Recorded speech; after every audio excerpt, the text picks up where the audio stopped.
Colombia ya decidió. Fueron más de 26 millones de colombianos que en la segunda vuelta electoral marcaron historia porque rompieron el abstencionismo, pero también marcó historia con los resultados cerrados entre Abelardo de la Espriella e Iván Cepeda. Menos de un punto fue este resultado que también es histórico, como repito. Por eso Maybor Petit, politóloga, periodista e investigadora, está aquí en el set.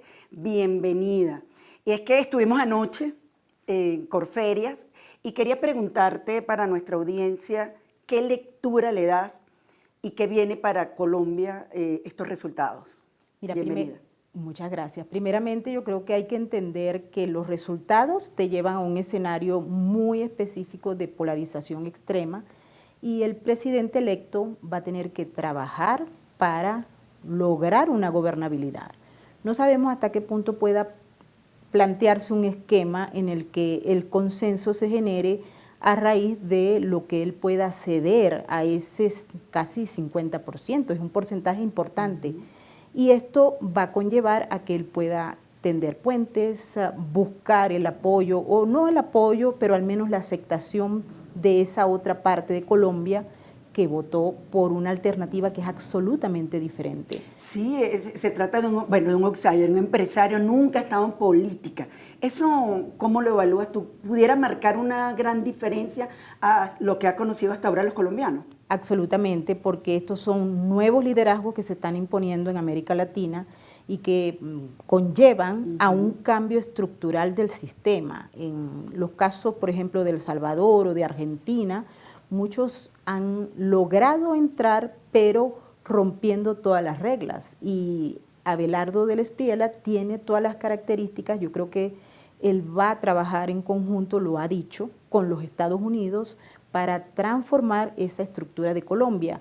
La pregunta que uno se hace es si el otro resto de la población puede aceptar, por ejemplo, y ya se ha anunciado desde Estados Unidos el hecho de que Colombia va a entrar al escudo de las Américas. Eso conlleva una serie de responsabilidades y también se ha planteado por las características que tiene Colombia, particularmente el hecho de que va a entrar a la coalición contra los carteles de la droga. La ACC conlleva justamente a cambios drásticos desde el punto de vista jurídico. Y él lo ha dicho, Maybor, y rescató unas palabras tuyas bastante importantes, porque Abelardo de la Espriella de alguna manera sospecha que a pesar de que es el presidente electo, no las tiene todo consigo. Lo digo es por el discurso que formuló anoche desde Barranquilla. ¿Qué tres cosas te llamaron la atención de ese discurso? Primero, creo que él entendió que no las tiene todas, tiene que crear puentes. Y también esas advertencias, tal vez en sus seguidores más fuertes, va a generar una especie de inconsistencia, porque si yo prometo algo, no el tono que se prometió y no se cumple, sino que bajas la guardia, la población colombiana está polarizada desde un punto de vista muy extremo. Y es allí donde él tiene que ser extremadamente inteligente para bajar el discurso, bajar la polarización y trabajar en un mecanismo de gobernabilidad que en estos momentos yo lo veo bastante complicado. Lo ves complicado, pero ¿qué cosas te llamaron la atención? Él por lo menos dijo en un tono bastante fuerte que no iba a permitir una tercera vuelta en las calles, es decir, los resultados, la institucionalidad se respeta. Claro, pero eso conlleva una amenaza que puede conllevar a demandas, por ejemplo, de esa parte de la población de que no tenemos libertades para expresarnos, de que no tenemos libertad para movilizarnos, y es ahí donde siempre se juega. Es decir, hay grupos que a raíz de la no aceptación del resultado se convierten, y ya lo hemos visto en muchos otros países, en mecanismos de resistencia. En las democracias no hay resistencia, en las democracias hay oposición. Él dio la bienvenida al grupo contrario a la oposición, pero la gente que estaba fuera en las calles no estaba hablando de ninguna oposición, estaban hablando de resistencia, y allí en ese discurso se habló del régimen. Cuando se habla de régimen no estamos hablando de democracia definitivamente. Claro, él cuando habla de régimen está refiriéndose a Petro y en consecuencia a Venezuela, que es un terreno que nosotras conocemos de alta polaridad. Si yo te pidiera una comparación de ese escenario, obvio, sin tener que copiárnoslo porque nadie aprende por cabeza ajena, ¿cómo sería esa polarización en Colombia y cómo sería sobre todo Espriella en Colombia con los venezolanos? Mira, yo creo que aquí el gran trabajo que se tiene que hacer, porque lamentablemente la polarización no desaparece fácilmente. Es decir, independientemente de que él baje el discurso o haga lo que le van a sugerir muy probablemente los Estados Unidos, porque a nadie le conviene una ingobernabilidad en Colombia que es realmente explosiva por el tema del crimen organizado transnacional. Compararse con Venezuela, estamos hablando de ¿cuál Venezuela? La Venezuela de Chávez y de Maduro era extremadamente polarizada. El juego del discurso polarizante se introdujo en el caso de Venezuela con Hugo Chávez y la división está entre pobres y ricos. Eso genera un porcentaje de violencia discursiva que no trae buenos resultados. Lamentablemente lo vemos en otros escenarios y aquel que vaya a la diferencia y contrarreste va a perder, porque aquí se está hablando, y fíjate que hemos visto los discursos tanto de Cepeda como de Abelardo y observamos ese mecanismo que son parte de lo que nosotros entendemos como una guerra híbrida y operaciones de influencia en la percepción de la gente. Tú eres opositor o tú eres mi enemigo, al que yo tengo que destruir bajo cualquier elemento porque representas una amenaza para mi propia existencia. Eso se sembró durante la campaña electoral y durante muchos años acá en Colombia. Lo mismo ocurrió en Venezuela.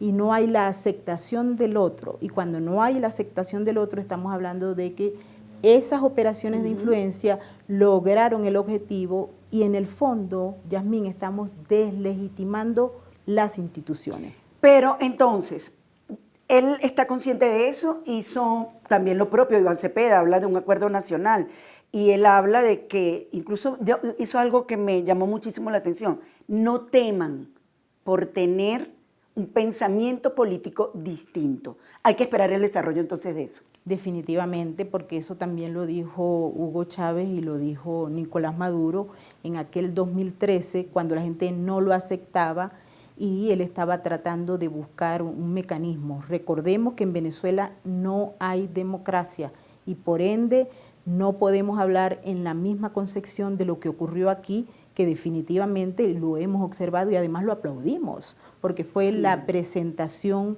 de lo que es un modelo en el que la gente fue, aprobó o desaprobó. Lo que no se esperaba era que ese punto de diferencia fuera tan pequeño que ni siquiera llega al 1%. En los casos de Venezuela, cuando no hay ni institucionalidad y el Estado está cooptado por el crimen organizado, son cosas diferentes. A veces ni siquiera se puede comparar un modelo de régimen autoritario del chavismo con el sistema democrático de Colombia. Maybor, definitivamente entonces, primero hay que esperar, pero ya Abelardo de la Espriella ha dicho, que no reconoce a Delcy, que va a potenciar las relaciones comerciales, pero a Delcy constitucionalmente le quedan 180 días, el bombillo rojo es el 2 de julio. ¿Cómo es ese contexto? Bueno, eso es si Venezuela tuviese una democracia y la Constitución sirviera para algo, pero en Venezuela eso no existe. ¿Qué es lo que está pasando en Venezuela? Hay una transición tutelada por los Estados Unidos, donde las decisiones no se toman de manera interna, sino con actores externos. Entonces, cuando escuchamos al presidente electo de Colombia decir que no acepta al chavismo, es porque él no acepta al chavismo, porque es contrario al chavismo, en extremos bastante discutibles también. Delcy Rodríguez está apoyada por el gobierno de los Estados Unidos y el presidente Abelardo, el presidente electo, está apoyado por los Estados Unidos. He ahí entonces la circunstancia. No se puede intervenir para decir, bueno, que hagan elecciones y yo me entiendo con el que venga después. Hay que entenderse con lo que hay, porque en Venezuela no hay unas elecciones ni este año, pero probablemente a finales del próximo año, para lo cual pues el presidente electo, que ya va a tomar funciones a partir de agosto, tiene que lidiar con Delcy y por ende con Washington. Entonces, de acuerdo a lo que tú ves, ¿cómo ves este terreno a partir del 7 de agosto, que es cuando tiene que asumir el presidente de Colombia, Abelardo de la Espriella? Yo creo que se van a seguir dando esas comunicaciones que se han planteado, porque repito, en Venezuela hay una transición tutelada por Washington. Hay un mecanismo que se está utilizando que es de 3 fases, un plan que está en una segunda fase, pero que ya hemos visto cómo actores de esa, digamos, oposición en el exilio ha entrado en escena y empiezan a moverse para poder producir un modelo en el que también en el caso venezolano, y esto lo vamos a ver a futuro, los venezolanos se encuentren y puedan darle un cierto grado de legitimidad a ese gobierno que eventualmente podría seleccionarse o plantearse para el próximo año.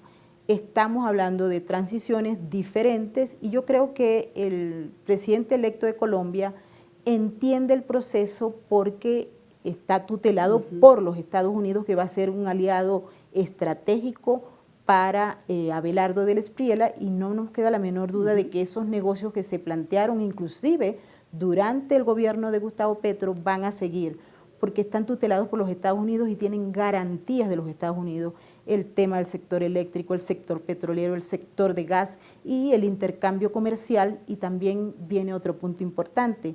Venezuela y Colombia tienen una zona que es fronteriza y es explosiva porque allí convive el crimen organizado con la población civil y con actores externos.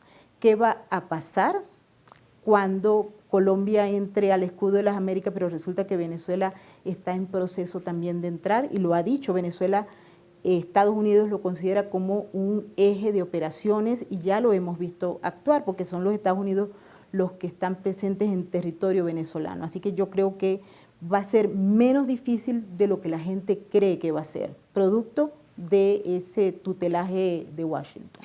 Un mensaje directo a cámara para los venezolanos en medio de este contexto que pintas va a ser bastante complicado. Bueno, para los venezolanos yo creo que tenemos la oportunidad de hacer crecer esa hermandad que existe entre Colombia y Venezuela. Y creo que estamos en momentos difíciles y complejos porque la gente no entiende lo que está pasando. Pero yo creo que vienen momentos mucho más gratos para los venezolanos que de lo que hemos vivido al menos en los últimos 27 años. Bueno, muchísimas gracias, Maybor, por tu experiencia. Maybor Petit, periodista, investigadora y politóloga. Así que, bueno, esta es tu casa. Un placer estar con ustedes.